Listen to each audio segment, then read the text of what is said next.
बिस्मिल्लाहिर्रहमानिर्रहीम। सूरह अल-फज्र इस मुक़द्दस सूरह की हकीकत, शान नुज़ूल, तर्जुमा, रूहानी फैज़ और फजीलत, एक तफसीली और दिलचस्प बयान। मेरे अजीज भाइयों और बहनों, कुरान मजीद का हर लफ्ज़ रोशनी का चिराग है, हर सूरह हिदायत का रास्ता है। सूरह अल-फज्र यानी सुबह की कसम भी इंसानी जिंदगी को नई सुबह, नई उम्मीद और नए इम्तिहान का पैगाम देती है। ये सूरह 89वीं सूरह है, मक्का मुकर्रमा में नाजिल हुई और इसमें 30 आयतें हैं। इस सूरह में अल्लाह ताला ने सुबह की कसम खाकर इंसान को गुज़िश्ता कौमों के अंजाम से सबक लेने को कहा और अपने रब के सामने झुकने का हुक्म दिया। चलिए इसे तफसील से समझते हैं। शान नुज़ूल, असबाब नुज़ूल। सूरह अल-फज्र का नुज़ूल उस वक्त हुआ जब नबी करीम सल्लल्लाहु अलैहि वसल्लम मक्का के मुश्किल दौर से गुजर रहे थे। कुरैश के बड़े बड़े सरदार हक का इनकार कर रहे थे, गरीब मुसलमानों पर जुल्म ढाया जा रहा था और अल्लाह के रसूल सल्लल्लाहु अलैहि वसल्लम अपने साथियों को सब्र और उम्मीद का सबक दे रहे थे। इस सूरह में अल्लाह ने सुबह की कसम खाकर यकीन दिलाया कि जैसे तारीक रात के बाद सुबह ज़रूर आती है, वैसे ही जुल्म के बाद राहत भी ज़रूर आती है। इसमें पिछली ताकतवर कौमों आद, समूद और फिरौन का तज़किरा करके बताया गया कि जिसने तकब्बुर किया, अल्लाह की नाफरमानी की, उसका अंजाम बुरा हुआ, और जिसने सब्र किया, तौबा की, उसकी नजात मुकर्रर है। तर्जुमा। आइए सूरह अल-फज्र की आयतों का तर्जुमा समझते हैं। अल्लाह के नाम से शुरू जो बहुत मेहरबान निहायत रहम वाला है।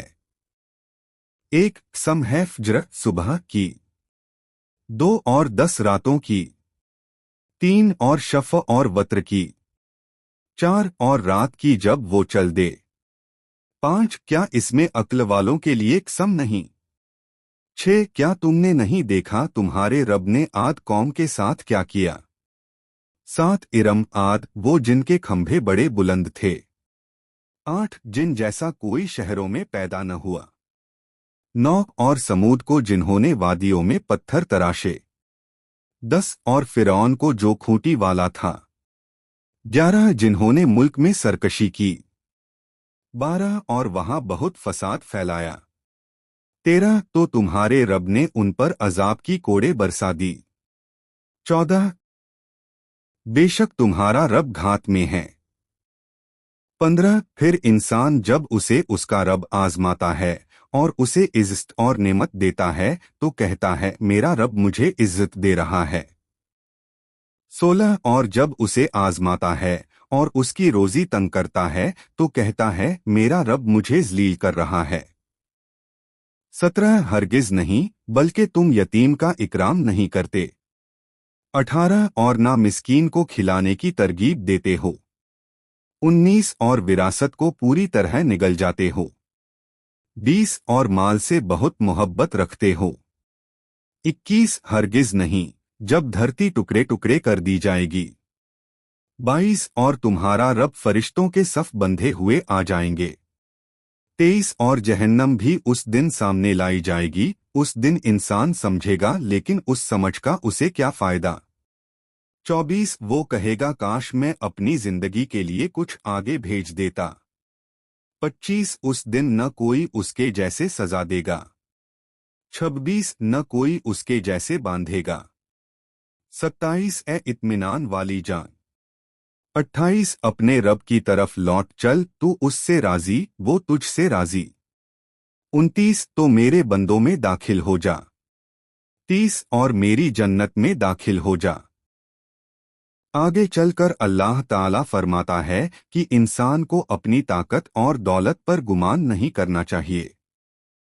वो पहले कौमों की मिसालें देता है, आद, समूद, फिरौन।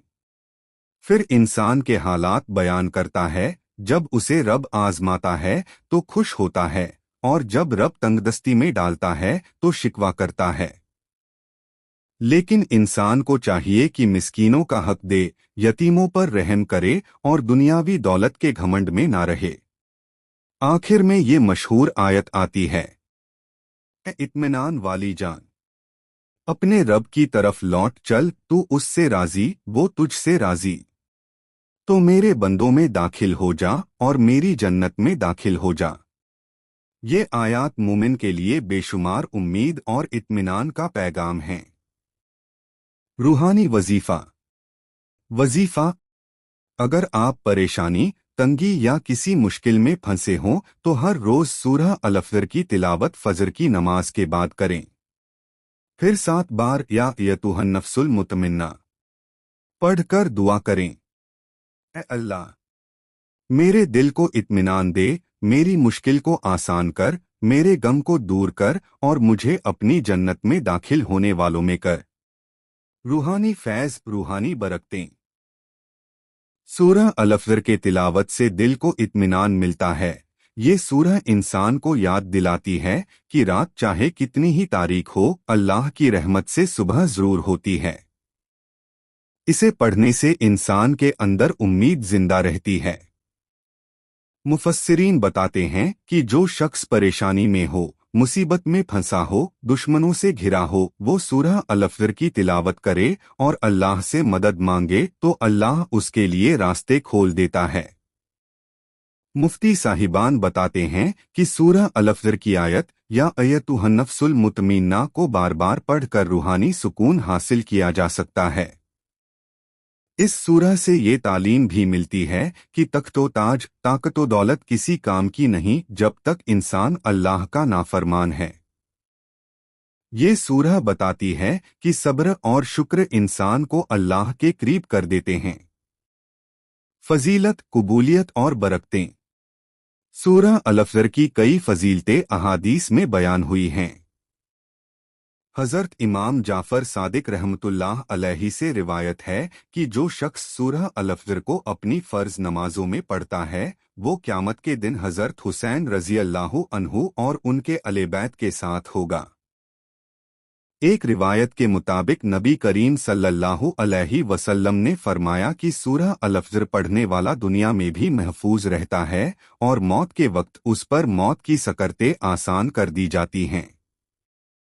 اسی طرح علماء بتاتے ہیں کہ اگر کوئی شخص صبح سورہ الفجر پڑھ کر اللہ سے دعا کرے تو اس کا دن خیر اور برکت سے بھرا رہتا ہے۔ یہ سورہ انسان کے اندر خدا کی قدرت، انصاف اور آخرت کا یقین مضبوط کرتی ہے۔ سبق اور عملی پیغام۔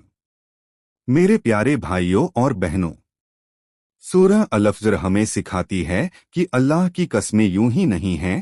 فجر کی قسم مطلب ہر تاریک رات کے بعد روشنی مقدر ہے۔ عاد اور سمود جیسی طاقتور قوموں کا انجام ہمیں ڈراتا ہے کہ طاقت پر گھمنڈ نہیں کرنا چاہیے۔ فرعون کی مثال بتاتی ہے کہ ظلم چاہے کتنا ہی بڑھ جائے، اللہ کی گرفت سے کوئی نہیں بچ سکتا۔ اور آخر میں انسان کے لیے اللہ کا پیار، اے اطمینان والی جان، اپنے رب کی طرف لوٹ چل، یہ ایک پیارا پیغام ہے کہ ہمارا مقصد آخرت کی کامیابی ہی ہے۔ استخلاص۔ سورہ الفجر کی تلاوت ہر مسلمان کو کرنی چاہیے۔ صبح کے وقت اسے پڑھ کر اللہ سے دن کی برکت مانگے، مصیبت میں پڑھ کر راحت مانگے، اپنی اولادوں کو اسے پڑھ کر دم کرے تاکہ ان کے دلوں میں اللہ کا خوف اور محبت پیدا ہو۔ اس سورہ کی تعلیمات کو اپنی زندگی میں اتاریں، طاقتور قوموں کے حال سے سبق لیں، غریبوں اور یتیموں کا خیال رکھیں، دولت پر گھمنڈ نہ کریں اور صبر و شکر کے ساتھ اللہ سے اپنی امیدیں وابستہ رکھیں۔ دعا۔ اللہ تعالی ہم سب کو سورہ الفجر کی تعلیم پر عمل کرنے والا بنائے، ہماری راتوں کی تاریکی کو صبح کی روشنی میں بدل دے، ہمیں عاد، سمود اور فرعون جیسے تکبر سے محفوظ رکھے، ہمارے نفس کو اطمینان اور دل کو یقین عطا کرے اور ہم سے راضی ہو کر ہمیں اپنی جنت میں داخل فرمائے۔ آمین یا رب العالمین۔